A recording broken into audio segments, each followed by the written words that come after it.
Hi and hello students, welcome to Scholar IAS Current Affairs classes. Without any delay, let's get into the class. The first article is on nutrition levels.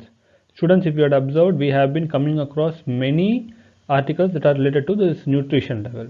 Okay, so if you had observed in our previous classes and if you had made note of those important points, then keep continuing, add the important points that we will be looking at in this article as well to those notes. Okay, and if you are new to this, then visit our previous videos on nutrition on daily current affairs. You will find nutrition articles on nutrition levels, and you can also visit our platform scholar.com to get more articles related to this. Okay, so what is this article about? Actually, the Ministry of Health and Family Welfare has released a partial data. Okay, partial data on NFHS, that is National Family Health Survey. So this is what the news is about, and let's see what this data says. According to this data, actually this data contains only details of 22 states and union territories, and majority of the states have not been included. And as per this data, acute malnutrition is prevalent in almost 16 states. Okay, so this is what this data NHF 5 says, and percentage of underweight children under 5. Okay, so specific to underweight children under the age of 5, that is what this is talking about. And the anemic levels among these children are actually have increased for most of these states. For most of the states that has been surveyed, it has increased. These levels have increased. In addition to that, there is also this adult malnutrition also has increased, and people have high body mass index. So this is what this data has to say about. And also inadequacy of diets is also prevalent. That's what is has been observed in these 22 states and union territories. And the World Health Organization regards, so till here we saw what is the data stating, and with respect to, we are relating this data with WHO's observations. So World Health Organization regards stunting as a mark of inequality in human development. So when stunting happens, it shows that human development is not happening in an equal pace, and this is a indicator where India has to focus upon. Students, so we have seen many data here, but you don't have to remember all these data. It's just to give an understanding about the situation of the malnutrition levels in India. And also this is a partial data, so you don't have to mug up any of these data. Just get an understanding of the situation and try to use them in your mains answer writing.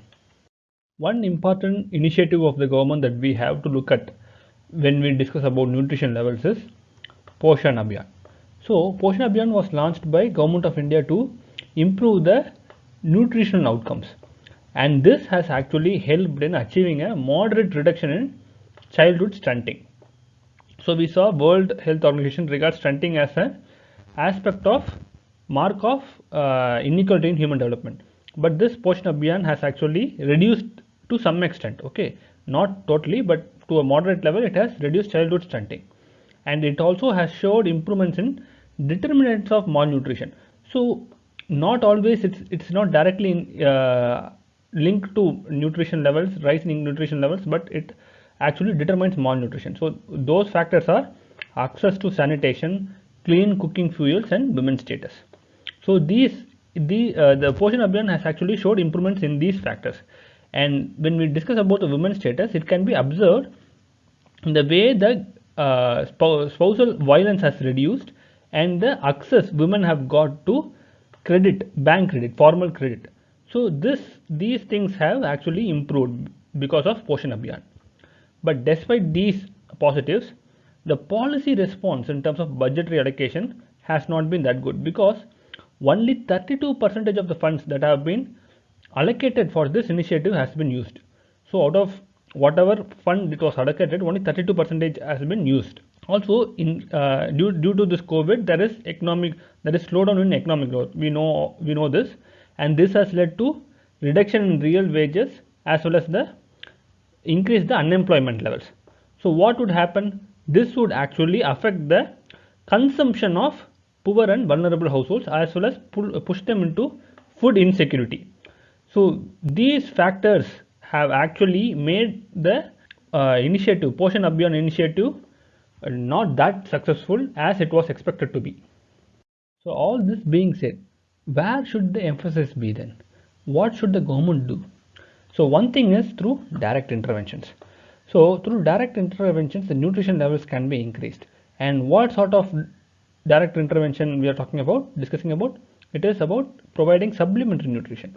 For example, fruits can be given at rations to ensure nutrition level, proper nutrition. Also, growth monitoring behavioral change has to be ensured through ICDS, that is Integrated Child Development Scheme of government. Also, the school meals that already is in place has to be improvised to ensure proper nutrition levels are met.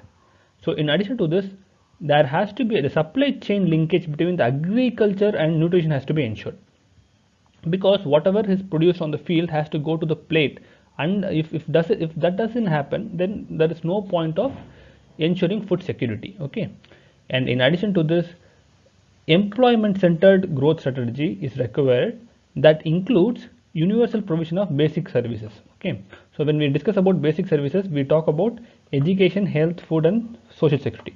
All these has to be taken care to ensure proper nutrition levels. So this is all about this article, nutrition levels article. So as I mentioned before, we have come across multiple articles on this topic.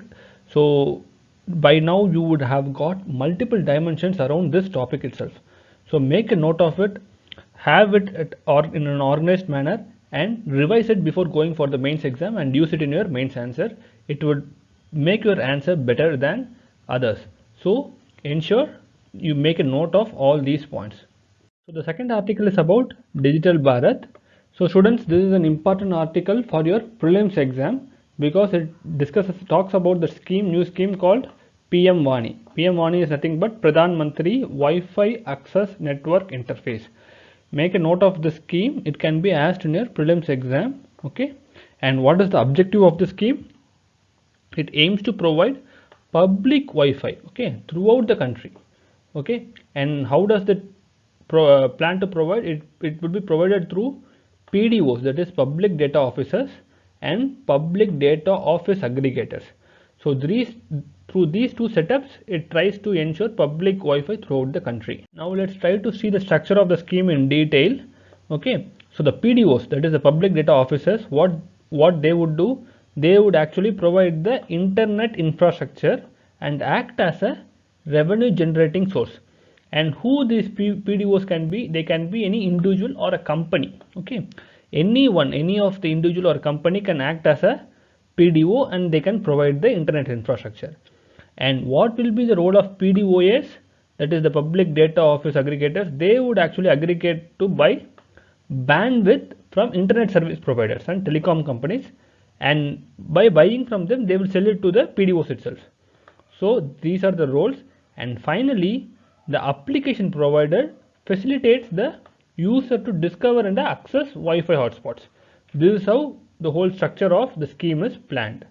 So in relation to this, let's try to get an understanding of the existing digital setup across India as of now. Okay.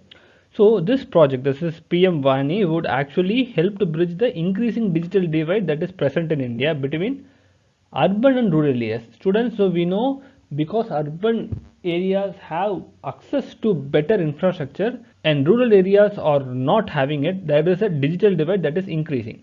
So through this scheme, we would be able to actually resolve this issue, and reducing this digital divide will actually benefit India in multiple ways. Even Niti Aayog actually has stated that India can create 1 trillion of economic value using digital technology by 2025.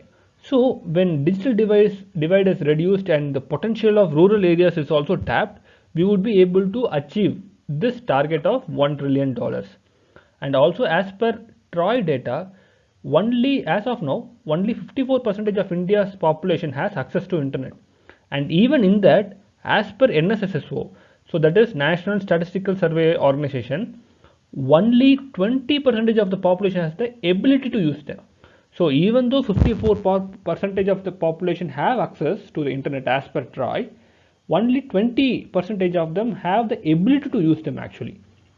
So we can see the gap that exists. Okay, and also in addition to this, as per India Internet 2019 report, rural India has only half of the internet penetration. Okay, but the problem is that twice as many users who access them. So though the internet penetration is low, the number of people who are accessing it is high in rural areas particular. So with increasing emphasis on digitization and the current level of digital literacy, many people could be left behind in digital poverty, because we get an understanding now that digital literacy is lacking among people. That's why NSSO data and TROI data show there is a difference between them. Okay, the ability to use them is significantly less. So only when digital literacy is ensured, this digital divide can be actually avoided. And PM Vani, the scheme PM Vani actually aims to limit this digital divide by providing access to internet by ensuring last mile connectivity. So this is nothing but it is similar to the Bharat, digital Bharat that India envisages to achieve. And this will also reduce the pressure on mobile internet in India. Because why there is pressure? Because as per data, 99% of the users in India access the internet through mobile. So by ensuring last mile connectivity of internet, we would be able to reduce the pressure that exists on current mobile internet as well. So this scheme is not altogether new, because it only supplements the BharatNet project. So this project, BharatNet project, was launched long back, that aimed to provide broadband connectivity in rural villages. Okay, but this was not a success, because the internet service providers were not incentivized to provide service to the rural India because of inefficiencies in the system and lack of infrastructure. Because of these two factors, the internet service providers did not support the services, and BharatNet project was not that much of a successful project. In addition to this, lack of digital literacy was also a reason for this issue. Okay, because unless there is digital literacy, unless there is no digital literacy in villages, pushing up a project of this sort is very difficult. But as I mentioned before, PM Vani actually tries to reduce this divide, try to tackle the problems that are associated with BharatNet project by providing internet at very minimal cost. So by ensuring this, the BharatNet project will also succeed, as well as PM Vani could ensure the digital divide is reduced significantly. So while digital Bharat has many pros attached to it, there is one thing that concerns many, that is the privacy issue. So unless a safe digital India doesn't evolve, then the objective of having digital Bharat would not be met. So in relation to this, actually TROI report has actually recommended that community internet data should be stored locally. So by storing locally, privacy can be ensured. Privacy of whom? Privacy of individuals. Also, government has actually need to expedite the process of enacting data protection law. So we know some time back data protection, the draft law was came into picture, and this provisions of this has to be strengthened, and they have to be enacted to prevent any loopholes in accessing the data and ensuring privacy. So students, this is all about this digital Bharat, and we have done for this class. So till next class, happy learning. See you. Bye bye.